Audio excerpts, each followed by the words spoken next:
Hi, I'm Marta Waller. I'm here with Dr. Joe Haraszti. Hi, Joe. How are you? Good, good. We've talked a lot about different young celebrities in the news, and Heidi Montag has been recently one of the most talked about because of her multiple plastic surgeries. Just recently, her plastic surgeon, Frank Ryan, was very suddenly killed in a car accident, which remains under investigation, even though he was in a single car accident. Toxicology reports are pending. Now, Heidi has decided she went overboard with her breast implants and she wants them removed. Cover of one of the tabloid magazines within the last couple of weeks, I would say. And she's decided that they've ruined her life. What do you say? This has been just a few months she's had these. Well, I can't say I'm totally surprised. When we last discussed Heidi's situation, it was right after she had over 10 procedures performed on the same day by Dr. Ryan. And I'm very sorry to hear about Dr. Ryan's tragic passing, but I did say at the time that I can't believe that a fine physician as Dr. Ryan, a very fine plastic surgeon, could have, what was he thinking when he did this? One of the things that most competent plastic surgeons will do is to do a psychological evaluation of someone or a psychiatric workup beforehand, because it is unheard of to have that many procedures done in one day. Even for such a young, healthy person. Absolutely. Heidi's a beautiful young woman. Just looking at her, there's nothing wrong with her. And someone who feels that there's so many things wrong, you have to assume that there's something much more disturbing inside her skin than outside. In other words, she has to have something akin to body dysmorphic disorder, and we did discuss that at the time. Someone who finds a very slight abnormality or a wrinkle or a blemish, a mole, whatever that is, they feel is so disfiguring that something drastic has to be done to reverse it. Until proven otherwise, that's body dysmorphic disorder. And many people undergo plastic surgery needlessly because they want to correct some perceived problem that they have, only to find out that they are never satisfied, and ultimately they end up with either no nose or some tragic disfigurement as a result. And there's a high incidence of suicide among these patients. Now, she has said she's left her husband, filed for divorce. This was a terrible thing that this ultimately drove her to divorce because her husband was having to take care of her. And there'd been a lot of speculation about whose fault it was.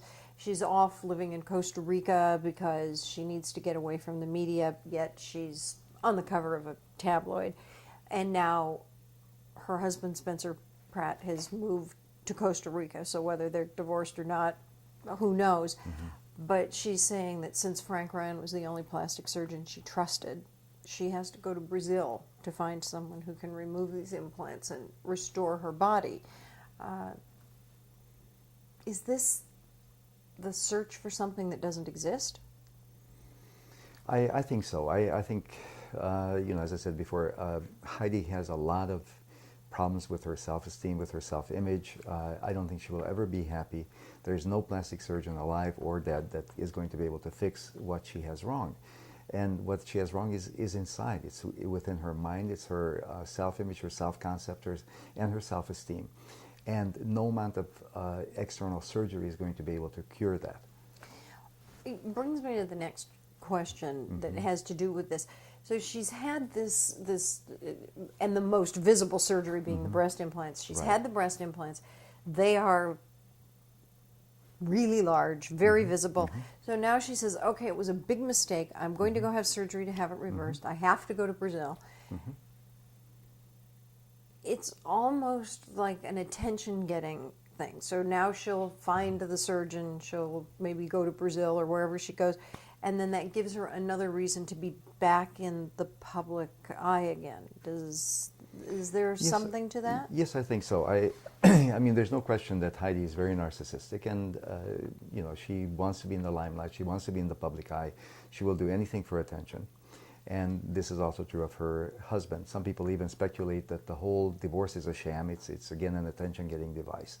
When your only reason for celebrity is is the fact that you've had your 15 seconds of fame and you have no real talent is going to be a problem, no matter what you do. So she will continue to try to up the ante and try to do crazier and crazier things just to get attention.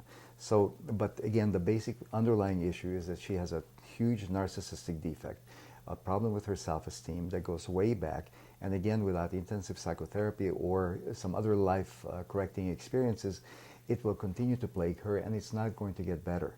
And the long-term outcome, I'm afraid, is not good.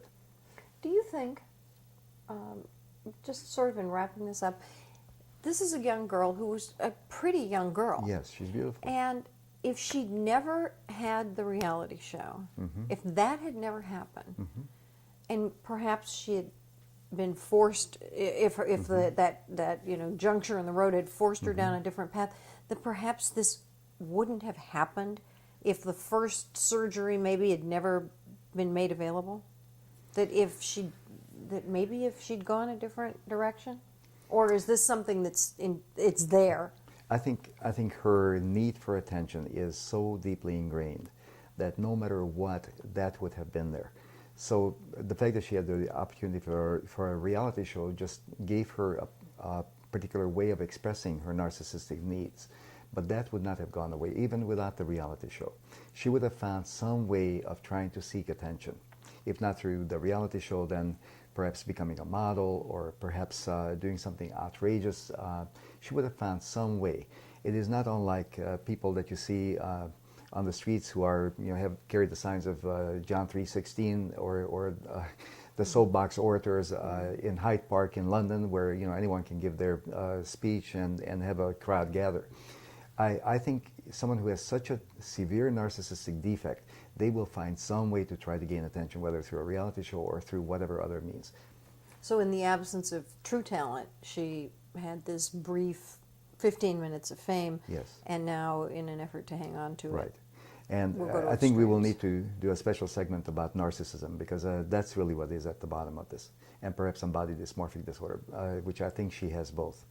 Well, we'll have to follow this at Yeah. Sometime in the future with that, because it does go to the root of a bigger problem, and we see it Exactly. in a lot of places, and I think we see it more now than we ever have before, simply because our access Yes. is so much greater. We Yes. have magazines and tabloid shows and Yeah. just shows in general, and particularly reality shows. Yes. People have a much greater opportunity to be seen.